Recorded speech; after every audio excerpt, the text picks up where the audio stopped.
सूरज की किरणों में अमृत का वो प्रकाश, हर नई सुबह के साथ यीशु राजा है अब। अंधकार से जो लड़ती उसकी वाणी है आप, उसकी वाणी है आप, उसकी वाणी है आप। अमृत वाणी, अमृत वाणी, अमृत वाणी, अमृत वाणी, अमृत वाणी।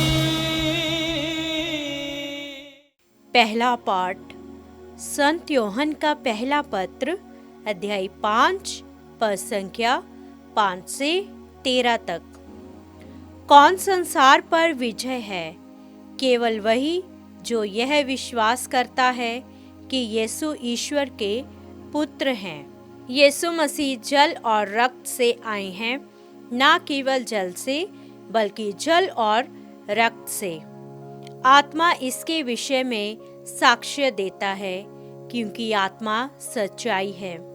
इस प्रकार ये 3 साक्ष्य देते हैं, आत्मा, जल और रक्त, और तीनों एक ही बात करते हैं। हम मनुष्यों का साक्ष्य स्वीकार करते हैं, किंतु ईश्वर का साक्ष्य निश्चय ही नहीं, अधिक प्रामाणिक है। ईश्वर ने अपने पुत्र के विषय में साक्ष्य दिया है। जो ईश्वर के पुत्र में विश्वास करता है, उसके हृदय में ईश्वर का वह साक्ष्य विद्यमान है।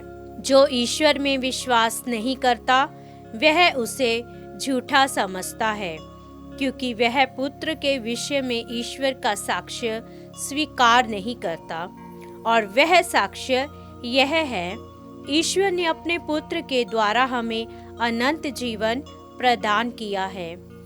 जिसे पुत्र प्राप्त है, उसे वह जीवन प्राप्त है, और जिसे पुत्र प्राप्त नहीं है, उसे वह जीवन प्राप्त नहीं। तुम लोग सब ईश्वर के पुत्र के नाम में विश्वास करते हो। मैं तुम्हें यह पत्र लिख रहा हूँ, जिससे तुम यह जान जाओ कि तुम्हें अनंत जीवन प्राप्त है। यह प्रभु की वाणी है। ईश्वर को धन्यवाद। भजन अनुवाक्य। हे यरूशलेम, प्रभु की स्तुति कर।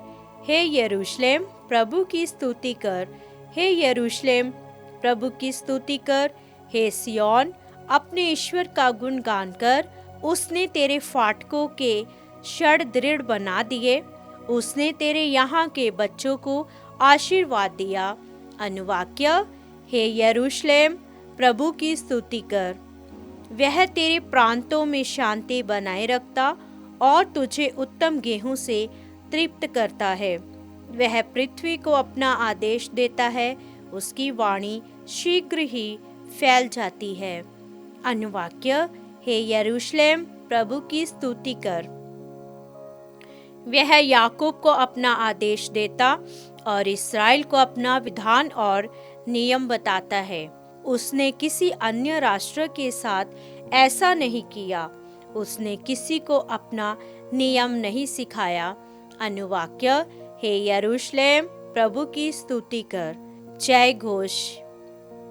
यीशु राज्य के सुसमाचार का प्रचार करते और लोगों की हर तरह की बीमारी दूर करते थे।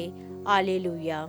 संत लूकस के अनुसार पवित्र सुसमाचार, अध्याय 5, पद संख्या 12 से 16 तक। किसी नगर में यीशु के पास एक मनुष्य आया, जिसका शरीर कोढ़ से भरा हुआ था। वह यीशु को देखकर मुंह के बल गिर पड़ा और विनय करते हुए ये बोला, प्रभु, आप चाहें तो मुझे शुद्ध कर सकते हैं। यीशु ने हाथ बढ़ाकर ये कहते हुए उसका स्पर्श किया, मैं यही चाहता हूँ, शुद्ध हो जाओ। उसी क्षण उसका कोढ़ दूर हो गया।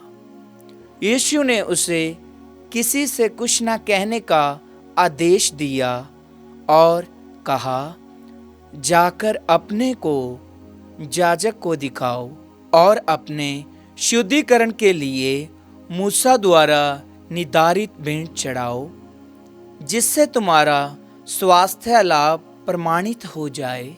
यीशु की ख्याति बढ़ती जा रही थी। भीड़ की भीड़ उनका उपदेश सुनने के लिए और अपने रोगों से छुटकारा पाने के लिए उनके पास आती थी, परंतु वे अलग जाकर एकांत स्थानों में प्रार्थना किया करते थे। प्रभु का सुसमाचार। ख्रिस्त की जय।